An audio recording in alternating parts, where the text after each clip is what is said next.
नमस्कार, स्वागत है आपका रेडियो बेगाना में। रात के बज चुके हैं 10 और हम आपके लिए लाए हैं एक प्रोग्राम जिसका नाम है काहे के लिए रे सजना काहे के लिए मैं आईएमसी आया। इस प्रोग्राम में हमारे साथ आज जुड़े हैं हिंदी जर्नलिज्म के एक छात्र जिनका नाम मिथिलेश है। यह हमारे साथ स्टूडियो में मौजूद है और हम आपको इनकी आज कहानी पेश करने जा रहे हैं।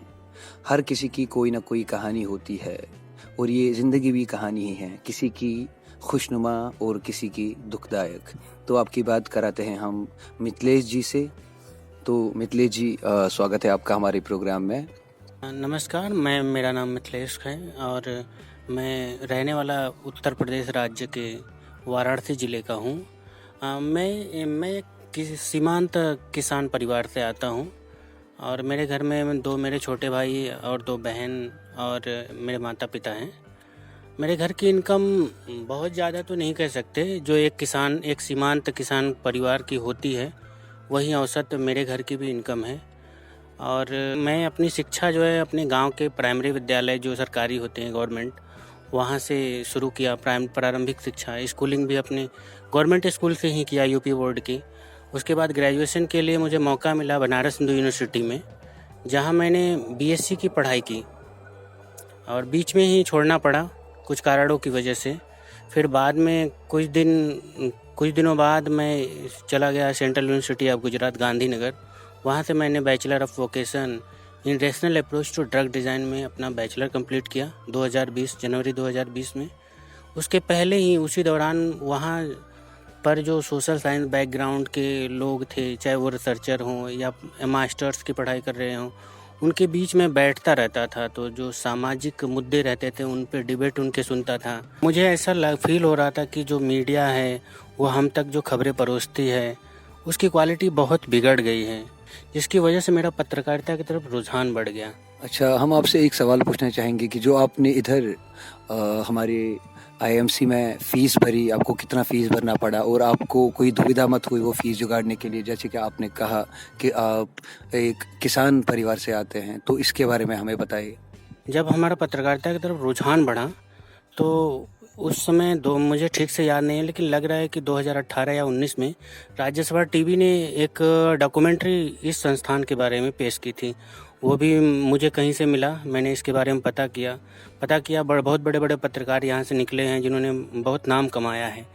तो मेरा भी रुझान इधर बढ़ गया और कुछ साथी भी थे जो इस संस्थान से जुड़े थे, तो उनकी वजह से और इसके बारे में जान पाया। मैं यहाँ की फ़ीस के बारे में जानता ही नहीं था, यही मतलब बस संस्थान के बारे में जानता था, फ़ीस के बारे में नहीं जानता था। लेकिन 2020 में जब मुझे प्रवेश का मौका मिला तो 31 अक्टूबर को इसका रिज़ल्ट आता है और मैं शायद उस समय 4 या 5 बजे सुबह में ही उठ गया था। मैंने देखा उस समय कि क्या स्टेटस है आईएमसी का, देखा तो रिज़ल्ट आ ही चुके थे और उसमें मेरा नाम भी था। 18वीं रैंक हमने हासिल की थी।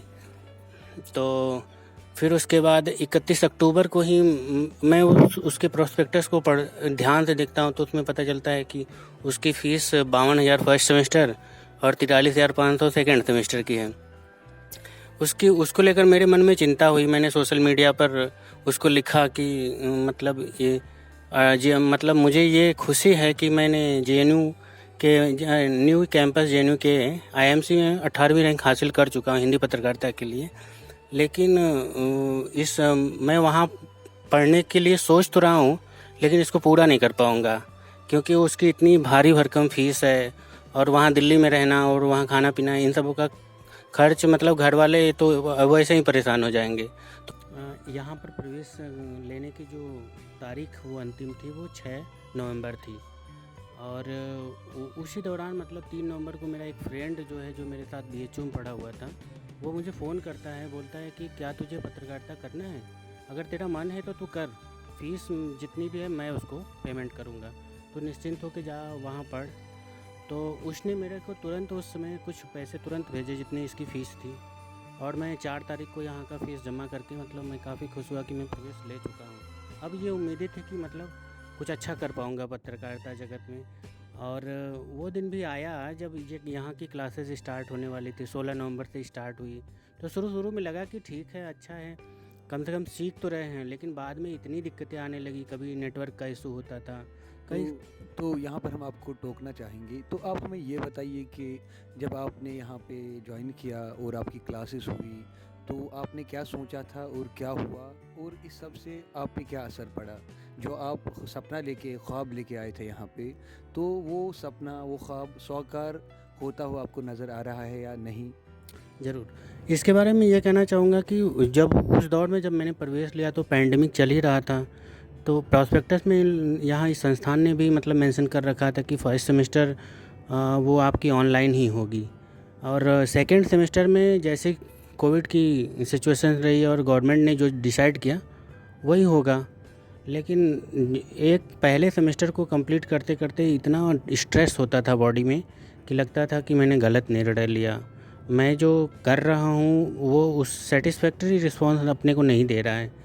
निराश हुआ, और फिर उसके बाद मैंने भी निर्णय किया कि अब सेकेंड सेमेस्टर तो ऑनलाइन अब नहीं हो पाएगा, बहुत मुश्किल है, और हम बिना कुछ सीखे ही संस्थान से निकल जाएंगे। सेम फीस जो 2018 में 72,000 थी, फिर बाद में 97,000, मतलब ये 52,000 और 43,000 2 शिफ्ट में जो दी जाती थी, ये 2019 में रही और 2020 में रही। लेकिन जो क्वालिटी रही वो धीरे धीरे बिगड़ती गई, और क्वालिटी इस स्तर तक बिगड़ती गई कि मतलब कोई एक्सपेक्ट ही नहीं कर सकता कि भारत के पत्रकारिता जगत में श्रेष्ठ या अग्रणी स्थान रखने वाले संस्थान में इस तरह की पढ़ाई होगी, और बहुत निराश हुआ मैं।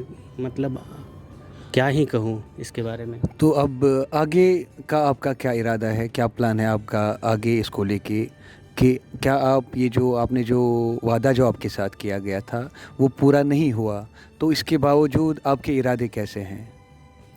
इरादे तो यही है कि मैं पत्रकारिता के लिए मैंने जो डिसीज़न लिया है वो करूँगा, लेकिन मुझे ऐसा लगता है कि जो एक प्रशिक्षण लेने के बाद जो क्वालिटी होती है वो शायद ना दे पाऊँ, और उसको देने में मुझे लगता है हो सकता है बहुत ज़्यादा लंबा समय देना पड़े।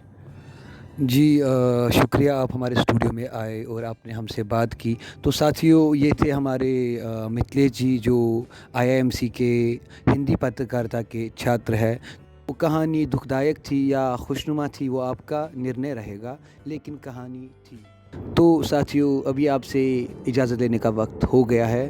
तो आप हमारे रेडियो बेगाना से जुड़े रहिए, जिसका ब्रॉडकास्ट होता है सीधे दिल से।